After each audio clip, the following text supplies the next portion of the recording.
Hello everybody, it's Niklas and welcome to this new video on InstaMAT. And in this video we are going to see how to work with colors in InstaMAT and how you can work with colors with the element graph.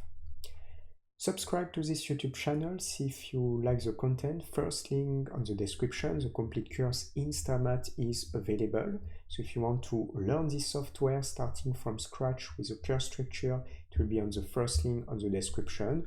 You will see the model section of the course, what you will be able to learn. It is a complete course to perfectly master InstaMAT.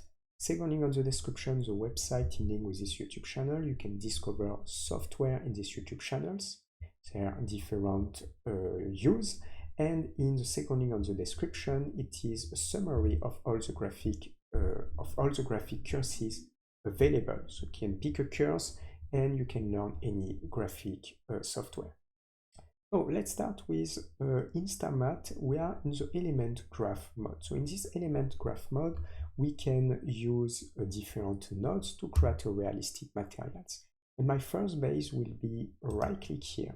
And when I go right click, I will type material make, and I can start with the material make here to define my base of my nodes process system. After, I'm going to show you something. First, if you want to add a brick, you can go right click, you can type brick, and automatically you can find a brick generator.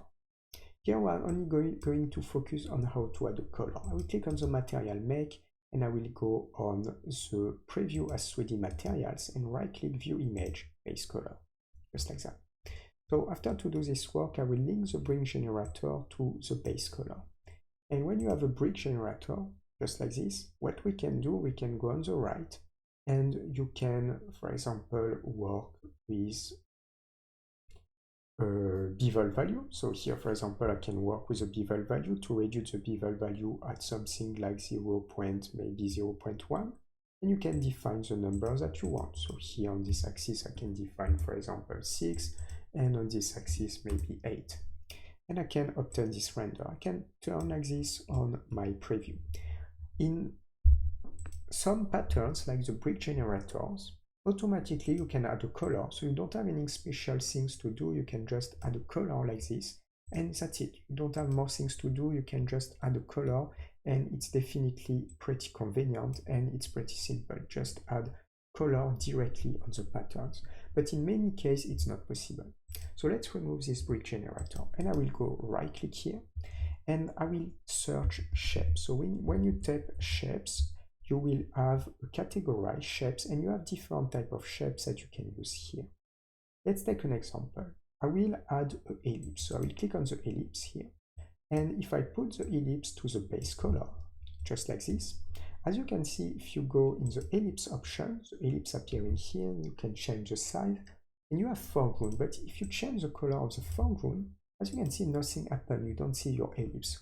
Why you don't see your ellipse? Because in this type of case, you need to stay in white. You can stay in white, just like this. Here you have a background color, and don't put any color also because it's not going to work properly. Stay in black, white is black, and you need to create this system. The system, what is this? You can go right click and search a blend node, and you can search blend node, blend, this one, blend, and you need to find a foreground color and a background color. So I will go right click and I will type solid. And in utility, you can find solid colors. And it's thanks to that you will be able to add color on different type of things. And you can go right click and type again another solid color, utility solid color. So this is a process to respect. So you have your material make, you have, for example, your shape, a first solid color, a second solid color, and the blend node here. You link the first solid color to the foreground, the second solid color to the background, the ellipse to the opacity mask, and then the output to the base color, just like this. So this is the process on how to work. And now you can define the colors that you want. It means you can select the first solid color node, and you can define a color for your circle, like for example yellow.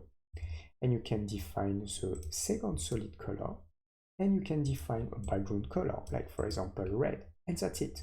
So thanks to that, you can use this blend node to solid color your shape or your patterns, anything like this, and you can add a color just like that. And if now I go on my ellipse options, I can, for example, change the wide, I can change the height, and I can change the stroke wide, anything like this.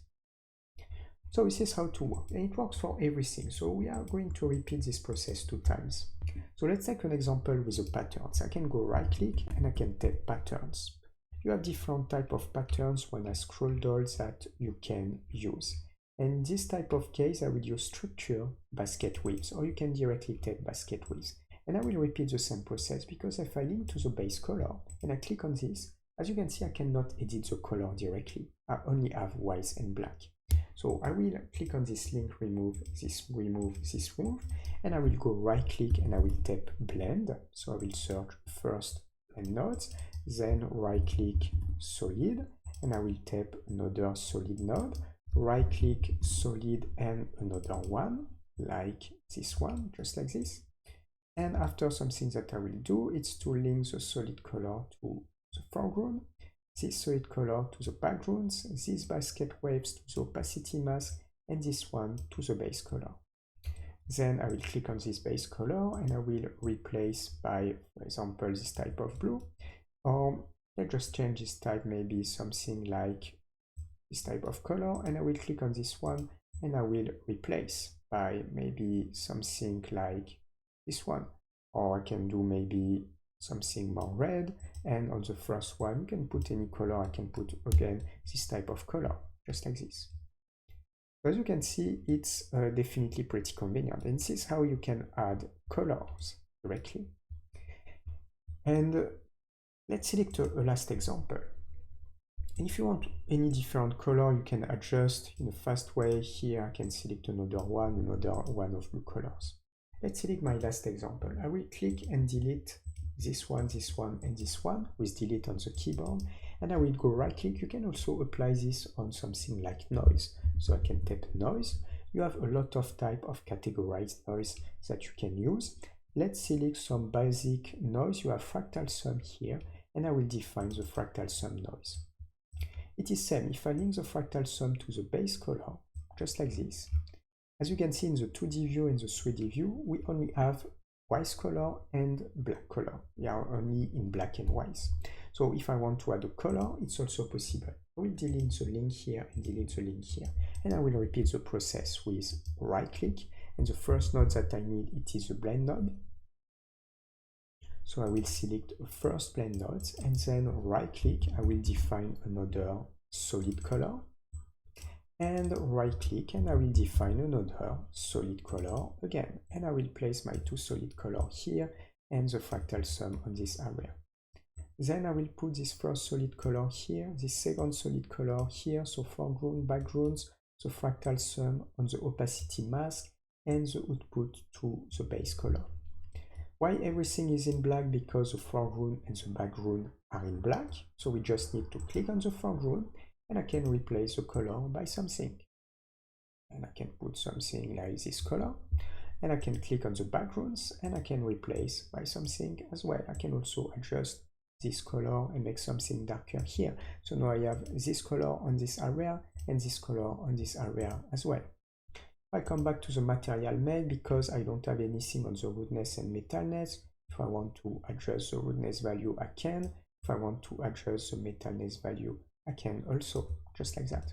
And at any moment I can click on my color, and if I want to adjust with something different, I can adjust again.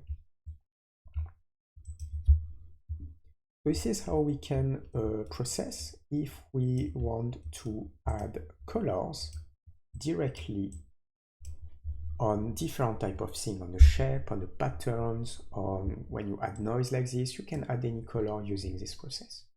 So we are going to stop here for this video. If you like, subscribe to these YouTube channels. First link on the description, the complete course InstaMAT is available. So if you want to learn this software, starting from scratch to create PBR, material, realistic texture, this course will be perfect. It is on the first link on the description. We see in details the different modes of the course. We see in details all the layering mode. We'll see in details all these graph element modes, with a lot of nodes are explained step by step, and how you can use and mix the different nodes to create any realistic PBR materials, and different training at the end of the course. So everything is on the first link on the description. Second link on the description, the website and these YouTube channels. You can discover software, the use of these different software on these YouTube channels. And second link on the description is like an online school with a summary of all the graphic courses available. You can pick a course and learn any graphic software. For the next video on these channels, see you. Ciao, ciao.